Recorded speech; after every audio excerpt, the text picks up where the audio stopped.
I'm Ella Eastaway and I'll be doing the Audio Academy podcast at today's Foot in the Door event at Liverpool John Moores University on behalf of More Student Radio. I am now joined by the Sony Award-winning host of Ladies of Liverpool podcast and BBC Merseyside presenter, Leanne Campbell. Nice to meet you. Nice to meet you. How did it all begin for you? It began by, it was a chance meeting, that's the only way I can explain it. Someone who'd bought into a radio station in Liverpool and couldn't understand why there wasn't a Scouse woman on it. Yeah. And he launched me. And even though I put up a fight because I thought it's not something I could do, I wasn't trained in it, I loved every single second. And that was Juice FM. And then it just went on from there. And what made you launch Ladies of Liverpool? Ladies of Liverpool for me was a passion project, purely because at the time, which is now 6-7 years ago, I was working on a commercial radio station. So there's a lot of money involved, and you buy sponsorship or advertising or airtime, and there were so many stories that weren't being told because they didn't have the funds for it, and they didn't want to sponsor a show. They just had a message and something they wanted to say. So I decided to create Ladies of Liverpool as a platform predominantly for women to tell their stories, whether it's stories of success or warnings for us or to educate us or fun stories or wherever it may be, but also for men as well. The idea being, is it something I would like to listen to? Is it empowering for women? Not necessarily that women are the guests all the time. And who was your dream guest on your podcast? Oh, I've had a few. So I remember sort of manifesting Carol Vorderman, but never reached out. And then during lockdown, Carol Vorderman messaged me and was like, I'm locked away. When you know you've made it. I know. She's like, I'm listening to your podcast and I love it. And I feel such a strong bond with Liverpool. And she's just from Wales. She's only from down the road. I'd love to come on. And I saw her recently. She became a good friend. And she said to me, you saved me during lockdown. That gave me a real purpose. And I was like, wow. And then she's gone on to her social media now is outrageously powerful, but at the time she was sort of just tipping her toe with things. So she was honest, she was genuine, she was everything you could ask for a guest to be. But there's still one that I would love to get on. Manifest it right now. I am going to put it out there. Colleen Rooney. I would love. That would be amazing. But I know so many people, and for all the right reasons, are media trained. So you're never going to get to hear the truth. That's saved for the friends and the family, and I understand that. But in a dream scenario, that would be amazing. I would love to hear from her journey and her life and what she's learned along the way and what messages she's got for other women who might be in similar situations. You also have a past in TV. How did you transition into radio and podcasting? I think for me, TV was always something I did as a job and actress. So it never felt like something permanent. It was always something, it felt like, when you do a driving lesson and the week after, you spend the first 15 minutes remembering what you learned from the week before. Because they were quite spaced out, it always just felt like a novelty. It never felt like it was part of who I am. It was just something I was very grateful to be part of. With radio, that ironically was something I never thought I'd do. I never wanted to do. I had no interest in doing. That really has got under my skin. That feels like a part of me. So do you prefer radio over TV? I prefer podcasting. I do prefer a pod, especially now I've morphed a breakfast show, commercial style, into a daily podcast, Leanne and Dave's Daily Dose, without the rules and the regulations, with more freedom, with this strong community of our listeners we built up over such a long time, some of which are paying for Patreon. So they're part of a real even select community, VIP group. And we do loads of special things like up and coming. We've got a live podcast recording in July and we put tickets on sale. And it's been probably 8 years since me and Dave have been actually on the radio together. And we sold out in less than half an hour. Congratulations. Thank you. Amazing. Which shows there's a real thirst for like relationship-based podcasts and realness and localness. Definitely. Which is good to know. Well, speaking of local, what is some advice you'd give to someone from Liverpool specifically who wants to get into broadcasting? I would say, obviously, find who you are before you sit in front of a mic. Know what your reasons are, what your opinions are on things, where you come from. There's a lot of podcasting that goes on, and sometimes that can come from a place of shock. I want to shock people. I want to say something controversial. I want something that's going to get views or engagement. And I would say, if that's the understanding of social media or podcasting or where you're coming from, great. You do you. For broadcasting, if you wanted to get into radio, it's not about that. It's more about storytelling. And that would probably be the first thing I'd say. Yeah. Get really good at storytelling. Yeah. Okay. Even if it's not your own story. Yeah. Of being able to convince people that you understand something fully and that's why you're telling them it. Yeah. And educate. Every time you sit behind the mic, I always say entertain or educate. Yeah. They're the two things. Yeah. If you're doing those, you're going to fly. Yeah. Perfect. Thank you so much. Thank you. With me now is last year's ARIA Gold winner, presenter and producer Kev Duala. So winning an ARIA is incredible. What does this mean to you? Wow, it's the BAFTAs of the radio world. So it was incredible. That I was only in the breakfast show for 6 months. Yeah. And then we got nominated. And then to win it in front of all of those people who are seasonal journalists, seasonal broadcasters. When Ken Bruce comes up to you and taps you on the shoulder, you probably won't remember Ken Bruce, do you? Right? He's a legend radio broadcaster for years and years and years. He is the top of his field. When he taps you on the shoulder and says, "Congratulations, Kevin! I listen to your show. I watch you on the telly." Then I just thought, "Oh my goodness, this is something special." Yeah. How do you connect to listeners doing local radio in your home city? I listen. Yeah. I listen to what they're saying. Yeah. I listen to what they're saying and ask them the questions about what is it that they would like on their radio show. When I first took over the breakfast show, I said to my editor, I wanted to give the listeners their voice back. So we did a phone-in called Call Kev. And I said, tell me what you would like on your breakfast show. And then once they told me the things that they liked, I then incorporated most of them into the show, but it gave them the platform to know that they could be listened to and they could be heard. So for me, the engagement with local listeners is all about being in tune with what they want and understand what they want. And if they don't get what they want or something's not happening, is to be as empathetic and understanding as you possibly can. Yeah. And also be genuine, be honest, be authentic. Yeah. So you did your breakfast show this morning. Doing a breakfast show is very intense. How do you keep the energy up every morning?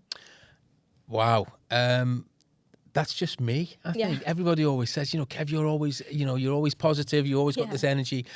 Okay, I'll tell you, about 5 years ago, I read a book called The 5 a.m. Club by Robin Schwarmer. And basically, it's a book about starting your day as early as possible. So getting up at 5 o'clock, writing your journal, doing your exercises, and eating properly to start your day off. And once I read that book, it changed my life.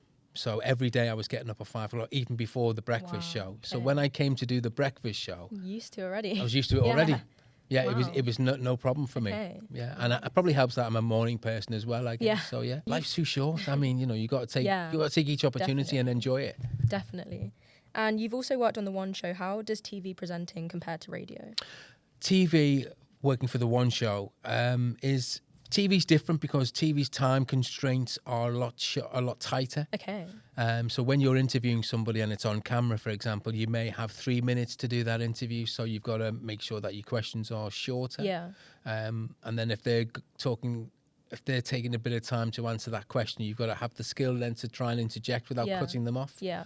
With radio, you get a bit more time. Okay. A bit more thinking time to be able to ask follow-up questions, and it's a bit more relaxed. Yeah. So TV's a little bit more intense, which I love because it takes me out of my comfort zone because that's where I grow. Yeah. That's what I like about TV, and radio is a bit more like put my slippers on and saying, right, okay, I'm really going to enjoy this now, and I've got a little bit more time to just enjoy it. Nice. So do you prefer radio?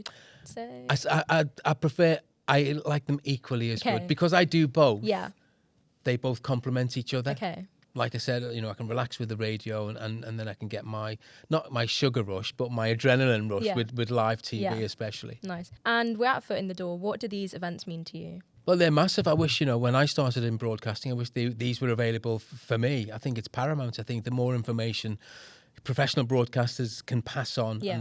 and the tips to get their foot in the door and all of that will then help the future broadcasters. We've got a lot of talented people. I think access and opportunity is key. Yeah. So I think the more access and the more opportunity we can give young media students, the more opportunities and the more chance we'll have of fantastic broadcasters. Yeah.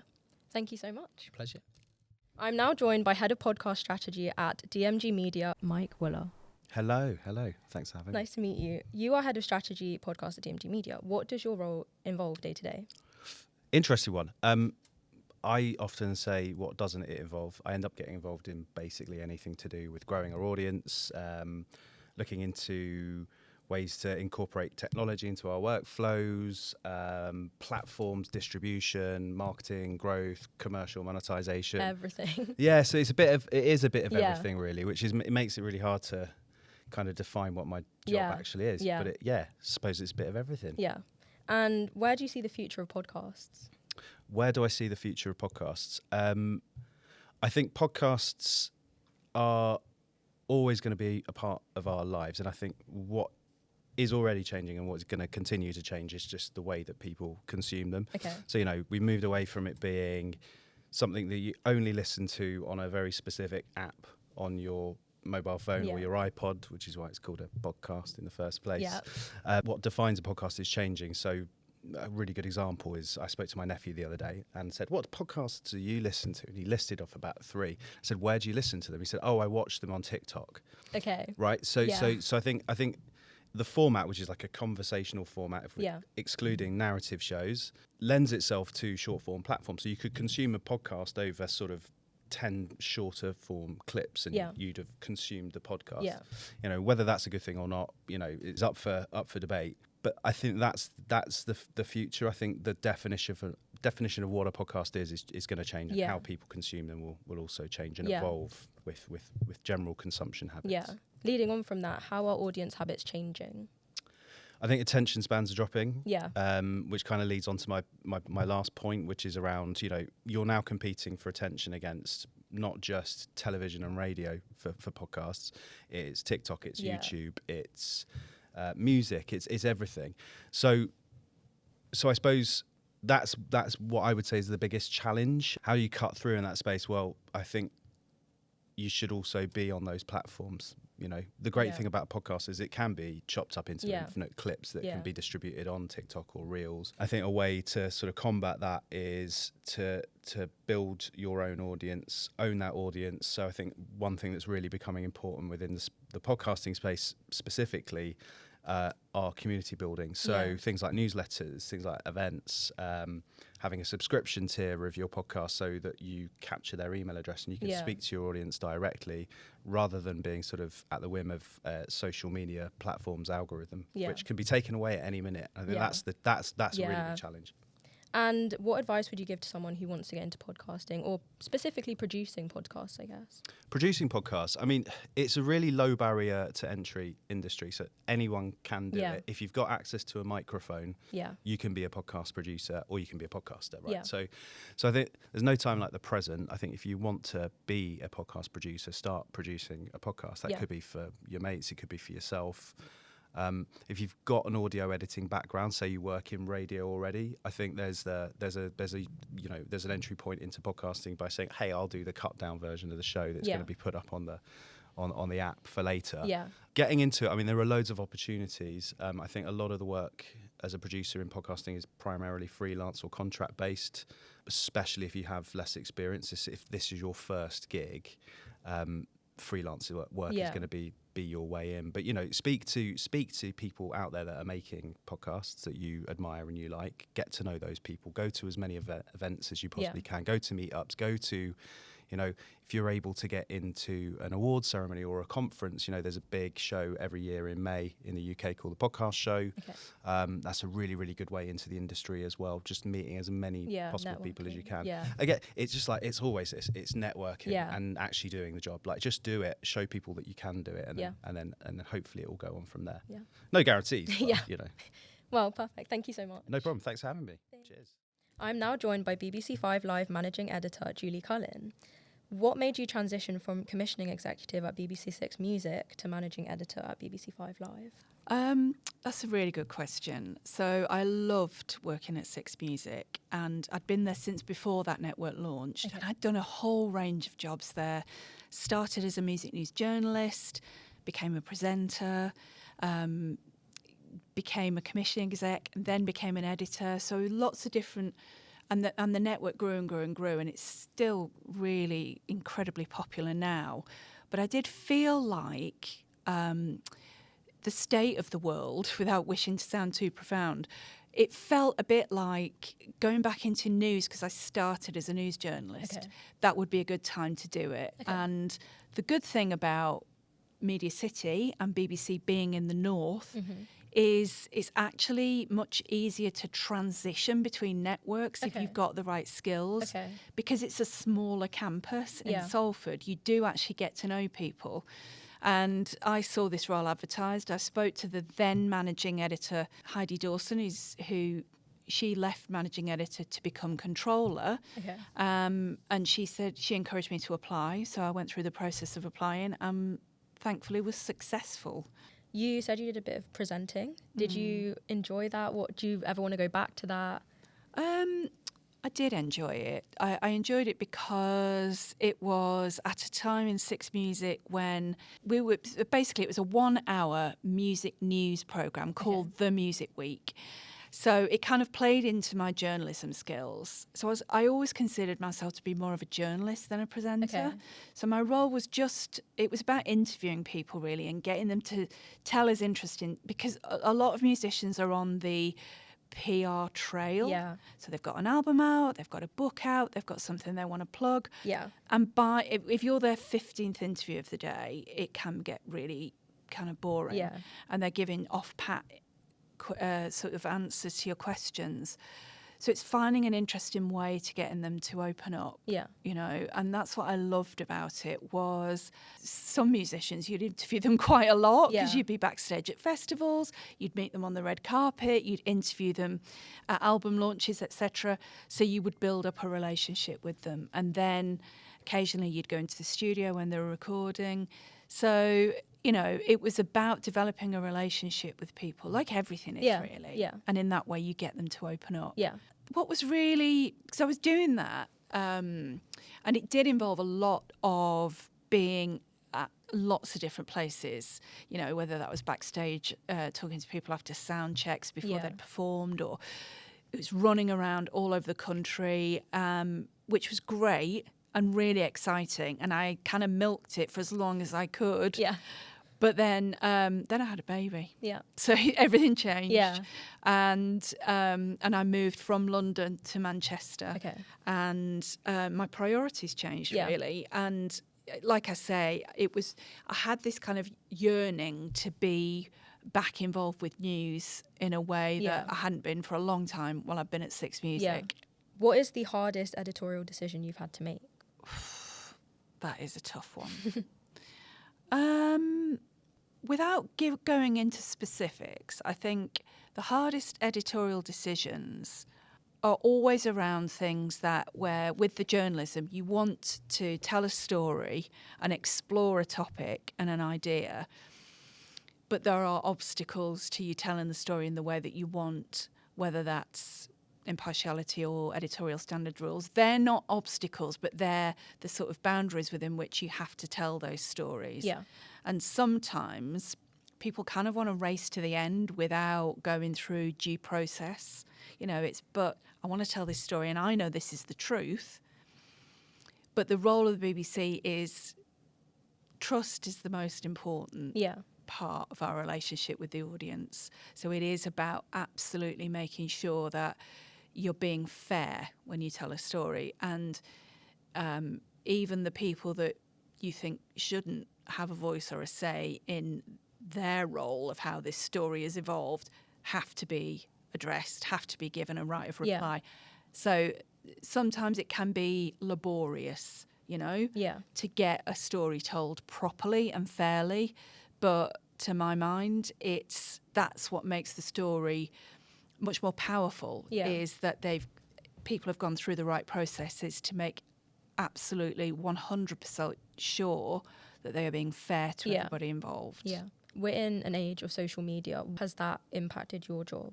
Sometimes that can be about, so in my role as managing editor at 5 Live, sometimes that can be about what the presenters are doing on social media. You know, anybody that works at 5 Live knows that if they're presenting a news programme, for example, they have to be completely impartial and non-political in all of their, because when you put a story on Instagram, it's just like publishing it, you know, so they can't have conflicts of interest in any aspect of their life. You've got to be 100% true to your BBC impartiality in every aspect of your life.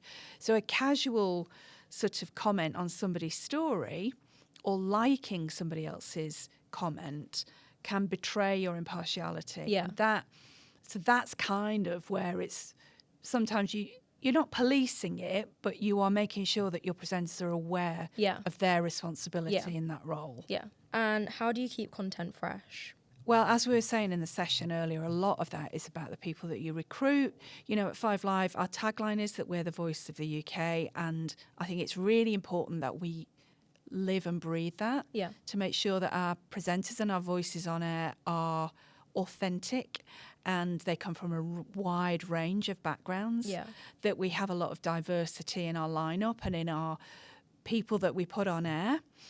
And that's the same within the teams as well. And as I was saying, one of the really refreshing things about 5 Live is that the voice of the phone answerer is just as important as the voice of the editor in a way, because everyone's bringing stories in and giving their view on whether or not that's the story of the day and how the treatment of that story should be.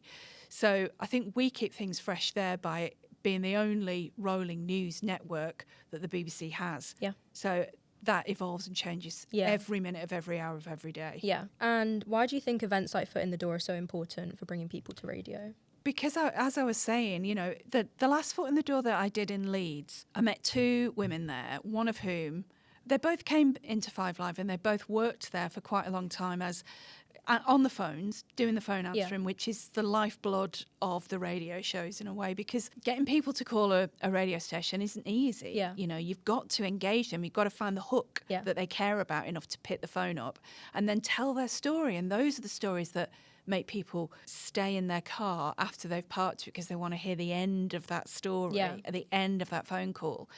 And it starts with the people that work on the phones. Yeah. And the brilliant thing about that is you see every single role within a production team, you know, what the editor does, what the presenter does, what the assistant editor does, what the producer does, what the researcher does, and how they all bring something different to make engaging, like, can't miss radio.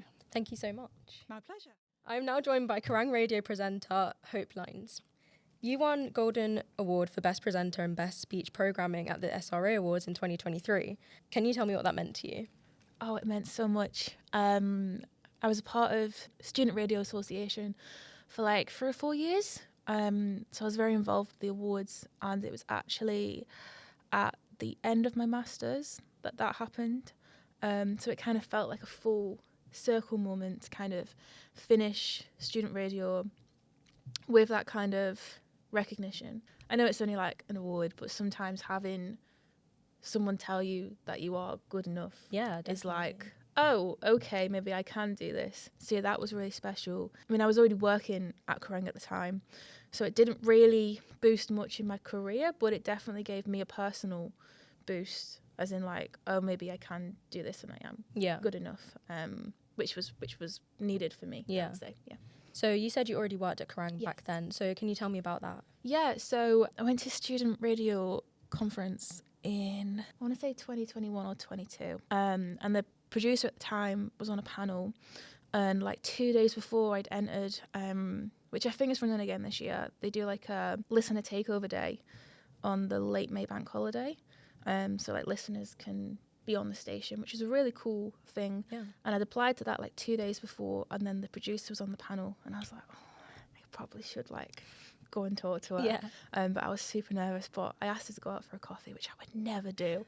And I'm really glad I did. And then she was like looking after entries for this thing, and it's not really entries, it was just like listeners Okay. go on. It wasn't Yeah. like a competition, or anything like that. But like she put her words in, and I got the show.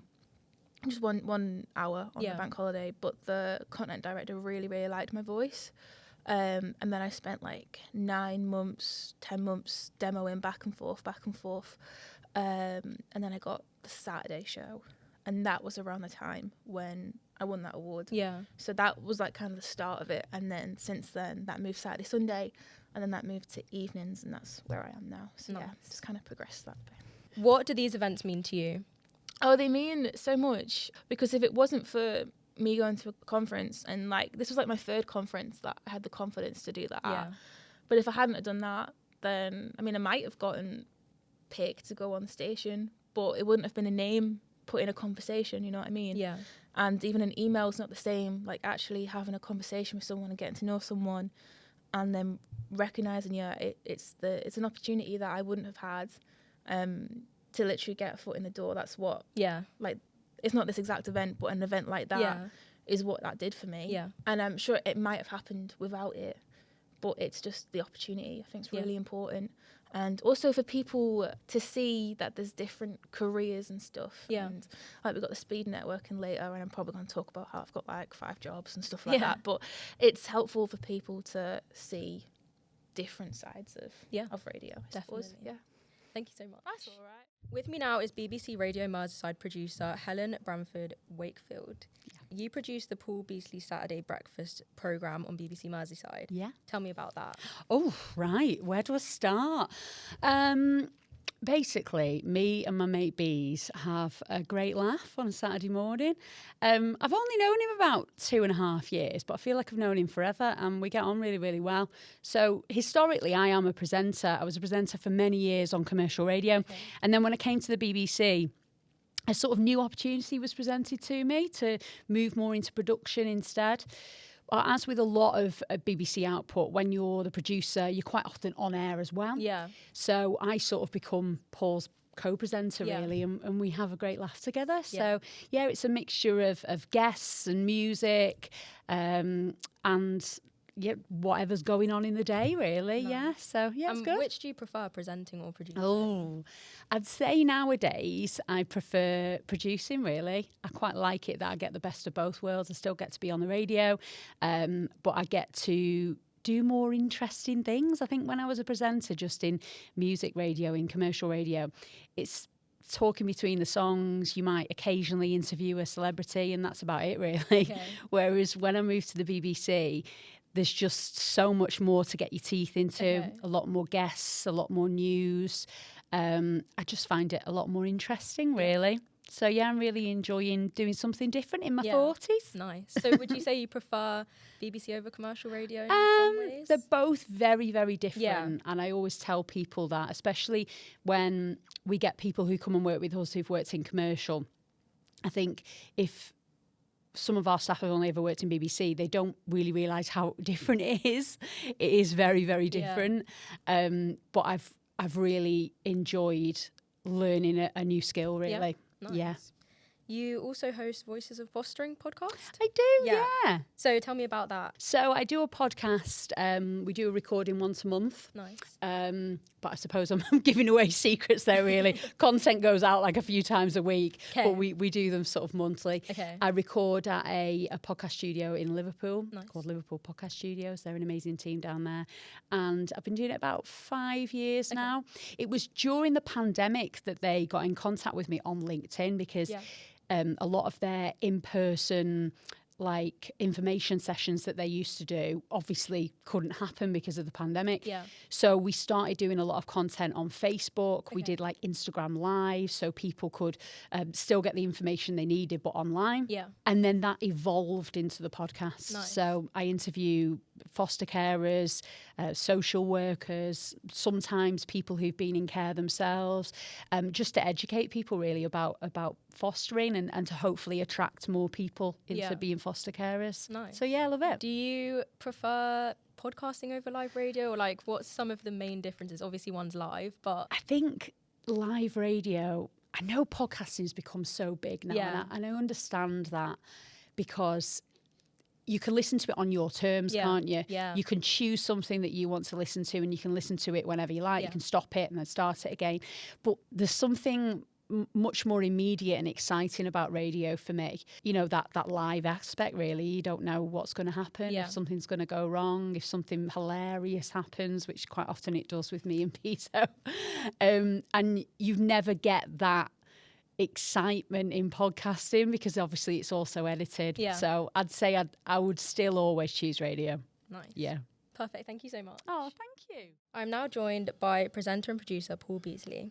Can you talk me through your career and how you got into presenting? Well, mine was probably not a traditional route, really. I'm sort of on the older end of the age range. And I've just always been interested in radio, always been interested in listening to radio. And I also work locally as a tour guide for the Liverpool City region. And I have done for 40 odd years. But I tended to be the person, if there was a visiting press team coming from overseas, then they usually would give me the job of doing it. So TV, radio, print media, whatever. And I just grew an interest in media, and in particular in radio. I've always loved listening to radio. Yeah. I really have loved listening to radio. So I looked for an opportunity, and back in the day, 17 years ago, when it was possible to volunteer for local radio, I volunteered and basically just started making the tea and doing things like that, you know. And it just went from there, and I was given an opportunity. And I said in the session that I did today that my piece of advice would be say yes. Yeah. You know, when somebody asks you to do something, say yes and think about it later. Yeah. And that's what I did. You know, when opportunities came along, I just said yes. Yeah.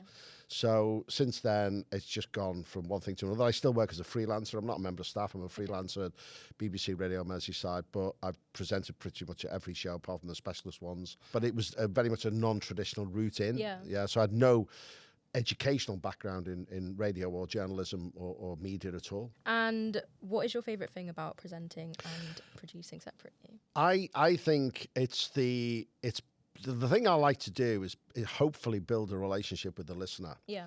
And I say listener singularly, not listeners. Mm-hmm. I mean, we're fortunate that we're in a position that the show that I do with Helen, who's also presented at the event as well, is that we've got the most listened to Saturday breakfast show on any BBC local radio in the country. But what we've got is one listener sitting at the other end of the device, whatever that may be. And I think it's just trying to be me and trying to develop a relationship with that listener. And hopefully the only way you can see whether that works is in the messaging you get from listeners. Yeah. But hopefully it works, and hopefully people will keep listening. But that's the thing I enjoy most, is just trying to build that friendship and that communication with the listener. A lot of people struggle with being authentic in this industry. How do you find your voice? I think it's a really, I mean, it's a blatantly obvious one, but you just have to be authentic, and you have to be prepared to be vulnerable. Yeah. I said this in the session, if anybody was there that is listening to this now, that I think, you know, there's far too many people. We work in an industry where, you know, if you get to the very top of the industry, people call you a celebrity, you know, but in order to get to the top of the industry, and even if you don't want to be at the top, even if you're happy where you are, it's all about just being authentic with people, because people like celebrities, but for every celebrity, there's also somebody who hates them as well, no matter who they are. And I think the best thing to be is yourself. Yeah. And so on air, I love to be the vulnerable person. I love to be the person who's told off. I love to be the person who is told that they're wrong, because that's me. You know, we're all vulnerable in one way or another. Nobody knows it all, and we don't live our life like that. So let's just be the same on radio. Yeah, perfect. Thank you so much. You're very welcome. I'm now joined by Mike Cass. So you didn't do student radio? No, and I kind of feel that I really missed out on something. Yeah, well, you've got to where you are now. So I wanted to know, how have you got there without student radio? I think when I was 13, I wanted to be on the radio. Yeah. And I grew up in a village called Blaby. Leicester Sound was my local radio station, and I kind of just worked out how to kind of get there. I'm a big believer in making no an impossible answer. I do think most people want to try and help you. Yeah. You just have to make it easy for them to help you. Yeah. So, you know, as a 13-year-old, I kind of worked out that by interviewing a couple of presenters at the radio station, that's a kind of a foot in the door. Yeah. Then you can see how they do things. And back then, there was no computer playout systems. Everyone was playing either CDs or vinyl. Adverts were on these things called cartridges, and a studio would generally be a mess whilst the presenter was on. So there was a presenter called Kenny Haig. He was the breakfast show presenter, and I know this makes it sound really weird. He let me tidy up, which when you're that 13-year-old wanting to do something, the fact that you've got hands-on radio equipment, got you really excited. And from there, I kind of just tried to learn as much as I could, and I'm sure there'll be some people from that time who say I got in the way, but try and become as useful as I could so that I could do what I wanted. What excites you about your next chapter after being at Virgin Radio for 7 years? I think the wonderful thing about radio and audio and podcasts is it really does feel like we're coming back into an era where the content matters. You look at a bunch of great radio presenters, either Greg James on Radio 1, Sarah Cox will be phenomenal on Radio 2 Breakfast. You've got Jordan North on Capital. You've got Fleur East, Will and James on Hits. They're all doing something a little bit more than the that was, this is that radio seems to have gone through. So I think being a part of how it all continues to evolve is the part that excites me. To be honest, it's also kind of one of the reasons why I like doing the student radio conferences and being a part of it, because you can see that excitement to create things. And if you can help people create their dreams, then there isn't a better feeling than that. I wanted to ask, so obviously we're at Foot in the Door today. What do these type of events mean to you? Partly it's a chance to give back. As a 13-year-old, I was given the chance by a couple of presenters to go in and create my career. And I've always been very grateful for that, and I do think that there's a big gap in the world in general between the haves and the have-nots. And I don't think not everybody has the opportunity to chase the things that make them happy. So the reason I love coming to things like this is it's a chance to make radio not so London-centric, to kind of bring it to a community, to let people go, actually, maybe this is something I can do. Chatting to Leanne earlier and hearing that she had no idea how great she would be. And she never thought about it. And she kind of just embraces all of those chances. I do, like Leanne believes, those chances are still there, but it's down to other people to kind of show them. And then you also get massively excited by it, because you sit there and you think, oh they're going to be brilliant. It was at the Foot in the Door event in Sunderland that I met Luke Carr, who works at Spark and is a student up there. And heard his demo, which then won him the best newcomer at the Student Radio Awards, helped him tweak his bits that got him, the winner of Demo Factor at this year's conference. And all I'm doing is kind of suggesting a couple of things to him. He's got huge talent. And that makes me excited that that's about to enter the industry.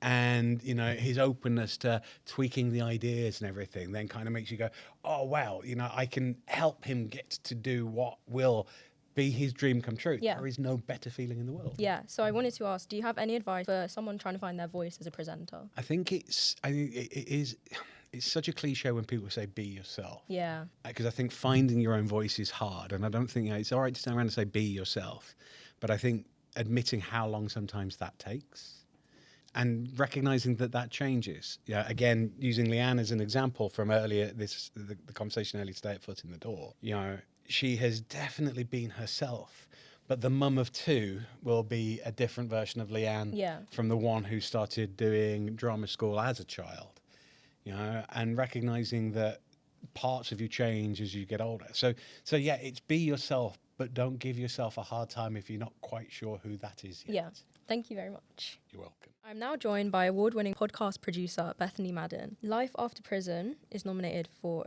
the Arias in the social impact category. First, what does this mean to you? Yeah, I mean, I actually left my role at Prison Radio earlier this year, but I was still a part of the team that kind of worked towards that. And I'm really proud of it personally, and really proud of the rest of the team who worked on it. I think that's such a massive part of the project and of the organisation at Prison Radio and what we were always trying to do. So I think it means a lot that it's connecting with people in that way. And hopefully it sounds great also, but we just want to make sure that we're connecting to people and helping people as well with that, I think. So you just said you have gone freelance recently. What made you come to that decision? I think I just wanted to kind of, explore new things. I loved that. I loved working at Prison Radio, and it'll always, have a place in my heart. But yeah, I just kind of am ready for some new challenges and to work on some different types of programs and just, challenge myself really. Yeah. So what do you hope for the future?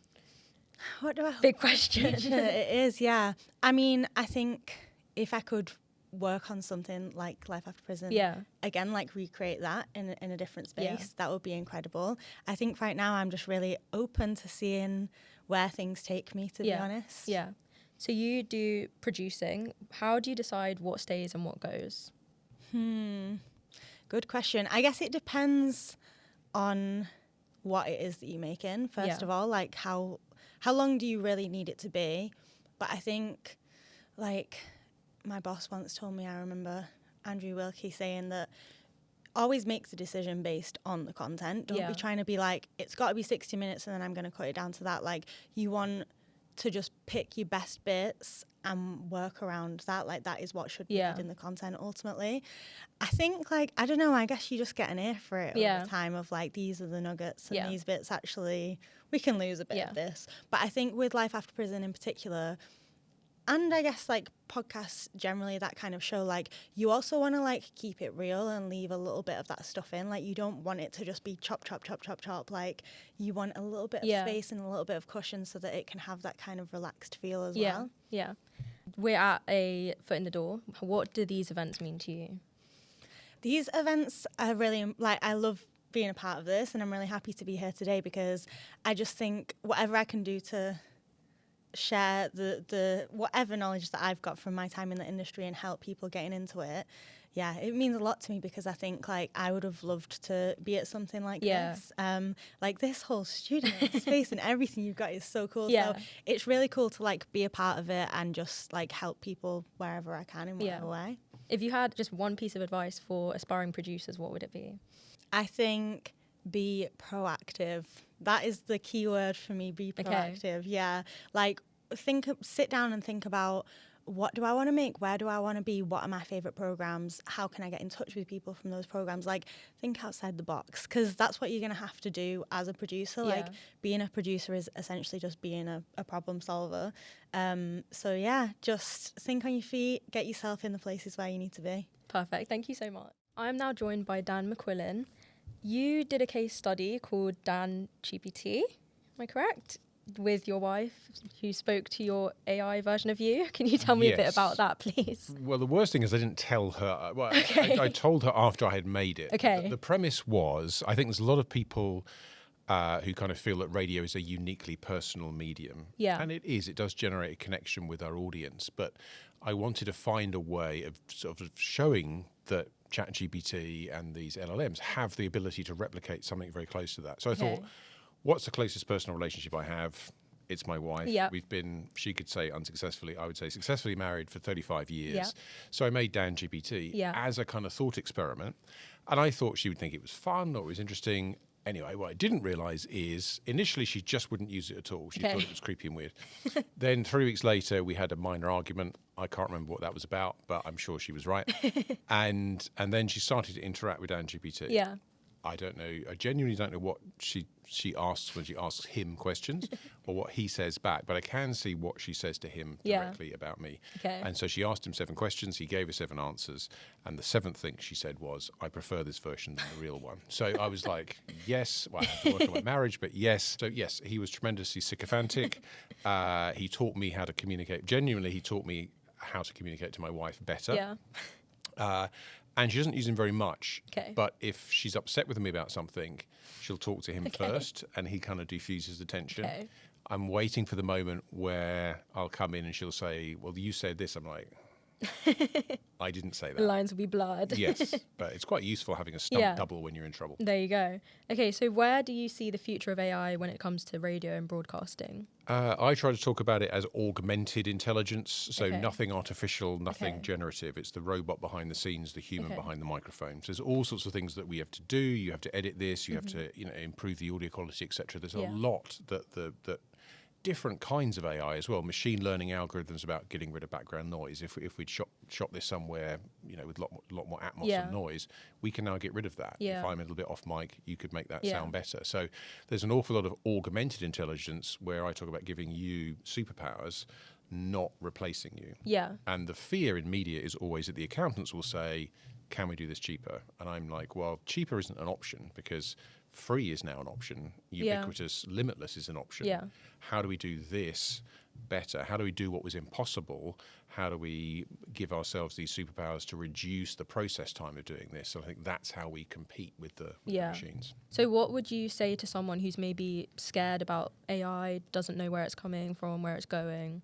I would say it's absolutely fine to be curious. I just don't find fear to be a helpful emotion. Okay. So, you should think about it. Yeah. You can consider what impact it might have, and that may change your choices. I would just say that what it enables me to do as a tool maker is to do things that were impossible. And that's really powerful. Yeah. So there are tremendous positives to any technology. Yeah. As tool makers or as broadcasters or managers, we then have to be responsible about how we use that technology. And that's where the tension comes between the cost benefits of just automating everything and the loss that we would have as storytellers in a society if we lose what's important about doing this. So we have to remember the human prompts, the human stories, which the AI can't do, because it is inevitable, if it isn't already, it's going to be more intelligent than us. Yeah. But I've been doing this for a very, very long time, all around the world, and I would say of all the radio and TV studios I've walked into, I couldn't tell you who was most intelligent, but I could tell you who knew how to make the best content, who understood their audience, their mood, their mind, how to connect. Because communication is about more than just being smart. It's more than sort of IQ. It's that EQ of saying, in this moment, when something has happened on a national or an international stage, what is the right thing to say? And the robot doesn't have that. Yeah. The example we give downstairs is we say Mary had a little, and you know to say lamb. If I say what's the best football team in the world, Everton. Then I'm not a sports person. So I come from a long-suffering line of Spurs supporters, particularly long-suffering at the moment. But everybody would answer that differently, and the robot gives a terrible answer to that question. Because the more interesting question is, why are you an Everton supporter? Maybe a family history. You may have gone along. You may have laughed. You may have cried. You may have sung loudly all over the world on the terraces. The robot doesn't have that story, only you have that story. Yeah. So consider that however many questions it can answer, and it can answer some of them brilliantly, it cannot answer the question, who is the greatest singer, what's the greatest band, what's your favourite place, why do you like this, what do you love, what do you believe? And those are the human prompts, which I think as content creators we need to understand that audiences are asking. There are robot prompts, we can't beat it on those. Yeah. Please explain quantum gravity like you're talking to a 6-year-old. Yeah.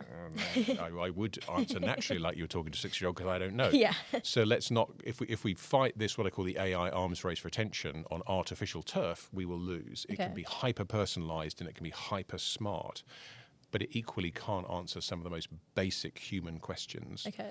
And that's what I think great content comes from, telling great stories which are connected in a way that makes those human connections between the moment we're living in now and the historic moments that you and I have lived, not just what we know. Yeah. And that's where those are real questions, not artificial questions or just kind of intelligence questions. And we are at Foot in the Door today. What do these type of events mean to you?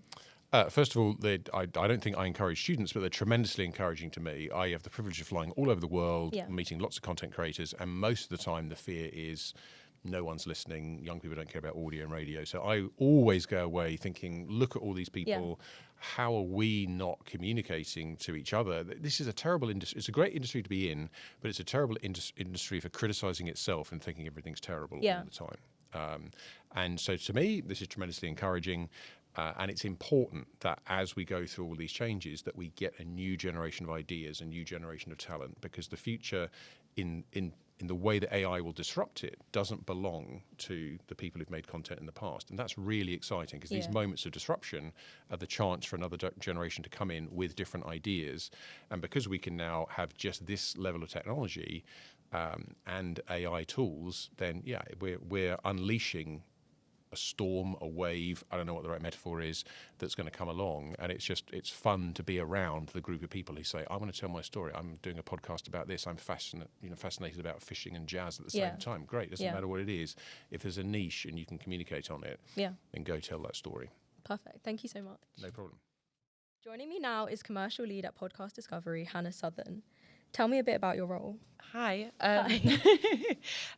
So at my role, I work with, I get to work with lots of amazing podcasters around the country. So from the independent podcaster to publishers to big networks. I get to kind of work with them and work out what they need to kind of connect more with their audience and grow, maybe take the podcast kind of to the next level. Yeah. And that can be across like all elements of marketing. So from helping them with PR and outreach, helping them with kind of video production and clips and getting discovered. Right through to kind of social media support, paid and performance marketing. We kind of speak to different podcasters and work out what they kind of need, what their pain points are, and help them kind of navigate in the changing industry. Because there's lots going on constantly. And lots to keep up with, especially for like small production teams. We kind of help them navigate the world of podcast discovery. So leading on from that, where do you see the future of podcasting going? It's really interesting. We've been speaking a lot about this internally, and we also say, like, obviously we're called Podcast Discovery, but we talk a lot about podcasts as kind of like shows now, and also as kind of like multi-channel kind of content businesses as well, because you kind of need to be across channels where your audiences are. So I kind of see it as kind of a long form element of maybe kind of shows that span lots of different channels, and also I guess kind of becoming kind of media brands in itself as well. Kind of big successful shows will become kind of a media brand in and of themselves, which is we're seeing that a lot with obviously lots of shows at the minute, which is cool. How did you get into podcasting?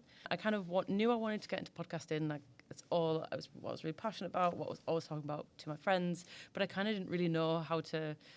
Basically, I was doing like account management, and I didn't really know how to kind of get into podcasting.